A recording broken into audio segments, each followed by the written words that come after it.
Good evening, my loyal viewers. This is the Heavy Metal Chemist once again, coming at you with another lecture. This time I'm going to go over oxidation states. Briefly touched on this in my disproportionation-comproportionation video, but that's the more advanced stuff. This is the basics, really. So, have a look, and hopefully it shouldn't be too hard to understand. It's very, very basic and really quite easy. So, an oxidation state is basically a way of determining what or how oxidized or how reduced a given atom is within a molecule or compound or things like that. So, basically this will generally be a number between, say, -3 and about +8. For most things it's going to be between -4 and +4. So yeah, let's kind of delve into it, and I'll show you as we go along. Now the simple thing I use to remember this, if you've done A-level chemistry, you might have learned oil rig in regard to oxidation and reduction.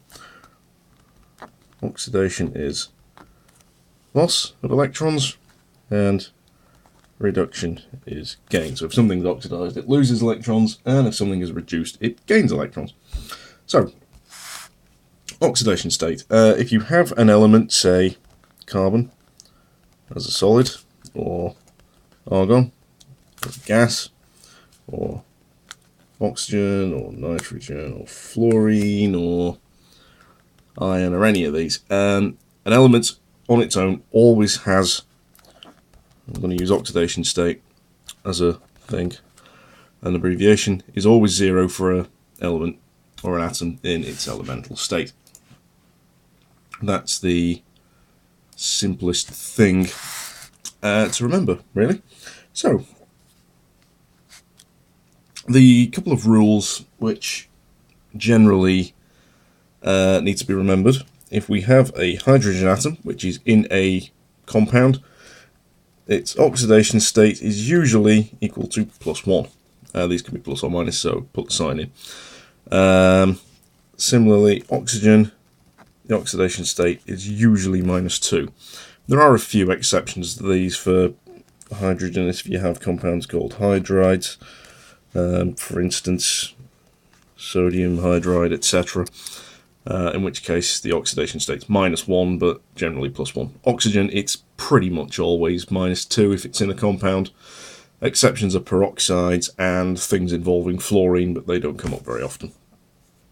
So, the next simplest thing to remember really are simple monatomic ions, such as if we have Na+, Mg2+, Al3+, let's use those as examples. So the oxidation state of Na+ is equal to +1, and Mg2+ equals +2, and aluminium is equal to +3.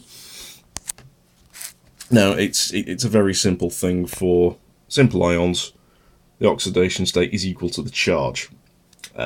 So sodium has lost an electron from being an element. So the oxidation state's gone from 0 to 1, sorry. Magnesium's gone from 0 to 2. Aluminium's gone from 0 to 3. It's as simple as that, really. It's very, very easy to understand in that respect. Similarly, if you take dioxygen and convert it into the oxide ion, so O2-, the oxidation state of that is equal to -2, coming into that bit there. If you want a few general rules about this, most of the halides, so fluorine, chlorine, bromine, iodine, the oxidation state in the ionic form is usually -1 because they've got a single minus charge. The chalcogenides, which are the oxygen group, are generally -2. The pnictogens, or pnictides, which are the fifth group, the nitrogen group, are generally -3, and so on. So if we look at some more complicated examples, if you've got complicated ions, or not even ions, neutral molecules, for instance, the oxidation state again can change. So if we take an example, let's have a look at the phosphate ion. Now, the overall oxidation state of this is equal to -3, or the overall charge is equal to -3. Now, we know from this that the oxygen is contributing 4 times -2, which is -8. Now, we only need -3, so we've got to kind of make that up somewhere. So what we can do, -3, to get from -3 to -8, we have to add 5, or -8 to -3, we have to add 5. So, in which case, you can basically back calculate it. So, the oxidation state of phosphorus is +5. So, you will sometimes see phosphate written. You can sometimes put like a kind of +5 and a -2 over the atoms like that, just to kind of help calculate the oxidation state.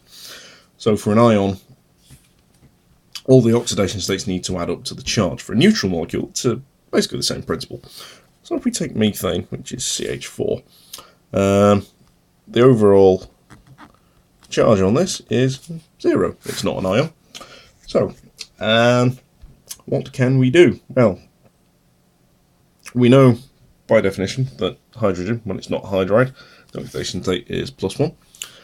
So we have our 4 times +1. We'll put that in brackets, and we can add, let's add an X to that for the carbon, equals 0. So we've got +4 there. That's got to equal 0, so that should be -4. So the carbon oxidation state is -4. Simple.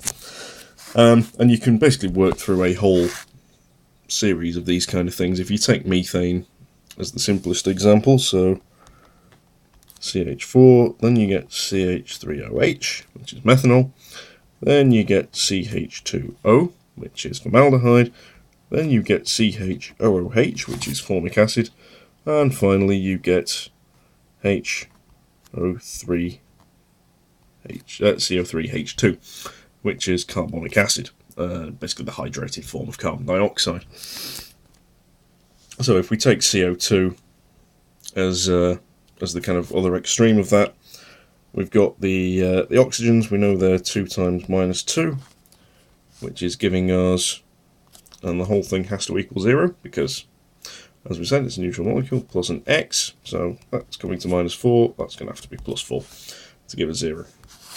And that's about it, really. It's fairly simple, and if you want the nice easy oxidation states of these, because you're adding an oxygen each time, the oxidation state on the carbon here, -4, -2, 0, +2, and +4. When you start adding extra carbons in, it does get really quite complicated, but generally you just need to look at what's around each individual carbon, and then you can go from there to determine whether things have been oxidized or reduced. Now, I hope that's covered it. It's a fairly easy topic, but if anything else comes up, or people want to ask me any questions about it, please do let me know, and I will address it in its own video.